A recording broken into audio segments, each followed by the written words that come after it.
What's up, y'all? Welcome back to the channel. Today on SpeedCoast, we're diving into the front suspension on my 1984 Chevy C10, the truck I call Fool's Gold. The plan originally was simple: swap the motor after discovering a bad piston. But while the engine was out, I figured it was the perfect time to clean up and repaint the subframe. Of course, one thing always leads to another. A new set of drop coils, some fresh paint and powder coat, and a handful of new parts later, and this project definitely grew a little bigger than I expected. Now it's time for me to start getting Fool's Gold buttoned up for the spring rod run held right here in Daytona, which is just a couple short weeks away. During disassembly and before we jump into reassembly, there's one important detail that's definitely worth mentioning. When removing the upper control arms, make sure you keep the alignment shims in order. These shims control your alignment settings. Since I'm installing drop springs, the final alignment will probably change a little bit anyway, but it's still a smart move to tape them together, label them, and keep track of where they came from. That way, when the truck goes in for alignment later, the shop has a solid starting point. With everything cleaned up, it's now time to start putting the front end back together. First step was pressing out the original control arm bushing. Those were replaced with a new set from Jegs, who helped tighten up the front suspension. While the arms were apart, I also replaced the lower ball joint with a fresh set from QA1. And I've got to say, these things look seriously sweet. The lower control arms went in first, muscled them up into place. A second set of hands here is definitely nice, and I had my dad to help.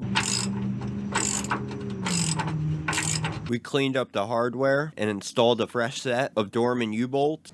Next up is the arm.